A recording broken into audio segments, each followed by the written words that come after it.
This video will most likely haunt me for a while, but god damn it, I wanted to get it off my chest. First and foremost, permadeath in Deepwoken does not work, right? That's the title of the video, or whatever I change it to later.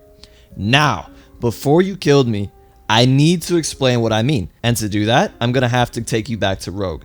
Rogue Lineage also had a permadeath system, right? You would die however many times, and then you would wipe. That's it. There was no depths, no way for you to get your lives back naturally, unless you were lucky enough to find a Phoenix down. Obviously, Rogue wouldn't be the same today if there wasn't wiping. It probably wouldn't even be as big as it was ever. But even then, it was pretty tame, right? Progging in Rogue, if you were being boosted or knew what you were doing, could be done in less than an hour, most of the time, right? You get your Ultra, an artifact, and you would have Snarv and Gate if you weren't mage. That was pretty much a finished build. For reference, now let's say that an Ultra class was Gaia's version of a Power 20. There are speedruns on YouTube of people getting Ultra classes in around 4 minutes total.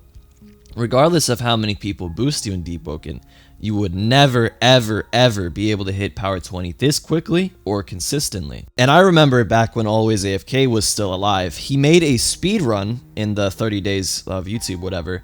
He tried to get Power 20 as quickly as possible, right? He did Trial of 1, he was carried through Hell Mode, and he had Vow of Thorns, right? And even through all that, even with 6 guys, it still took him around, I think, 25 or 24 minutes just to get to Power 20. That's it. That's all he did, right? It's insane. The same dude who was like so invested in layer 2 speedruns and just like breaking the game, Power 20 is what took him the longest. Isn't that insane to think about? And in a way, I think it's ironic because one thing that Deepwoken suffers from compared to Rogue is the time it takes to do almost anything, right? In Deepwoken, you need to level up 20 times, which each take 15 investment points, which require XP, which require you to kill mobs, and then you repeat, right? Including the fact that most of the time your XP will get hard capped. So you'll have to spend another 20 minutes farming Chaser or whatever you're farming for like one more investment point, right? That's it. And then in Rogue, you hit a mob 10 times, right?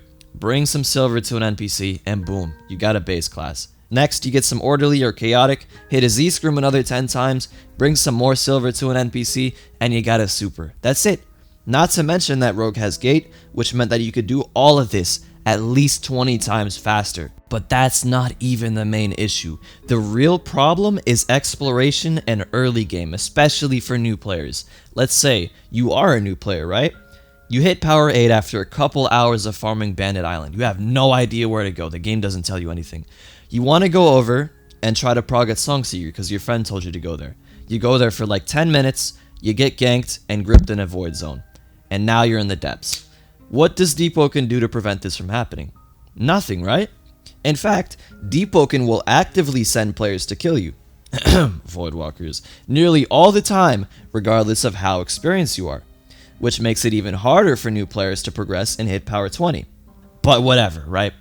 Let's say you hit Power 20 for the first time, and now you learn about Layer 2. You go down there, you waste 20 minutes of time probably following a guide to Chaser, and then end up wiping. That same build that you just wiped could have taken you days to make, and now you have to start over from scratch.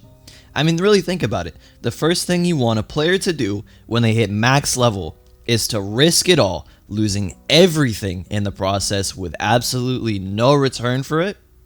The only other game I can think that does that is a rage game like Getting Over It. And I mean, if that's what Deepwoken is trying to do, then they are doing it pretty well. That's all I gotta say. Now clearly, we are pretty far into Deepwoken, right? And I don't think the devs are gonna be changing how the system works anytime soon, unless they want to pull a verse 2. But the thing is, wiping and restores gets them money. Why would they get rid of that? They could fix it, right? They could add much quicker progression. They could add something to save you, like a checkpoint. I mean, really think about it. What game doesn't have a checkpoint? Especially something that's really difficult. Why doesn't it have a checkpoint? There's no reason to, right? Even the game that Deepwoken is based off of, right? Sekiro has checkpoints. But obviously there's a drawback to dying. If you play that game, you'll know that it gets harder the more you die. Why can't Deepwoken have something like that, right? There's no reason, but you know, the reason is, there is a reason, right? It's money. Anyways, that's pretty much all I wanted to say. Thank you for watching as always, and thank you guys for so much support, and have a good one. You know, I'm having a great one today. Anyways, have a good one, guys.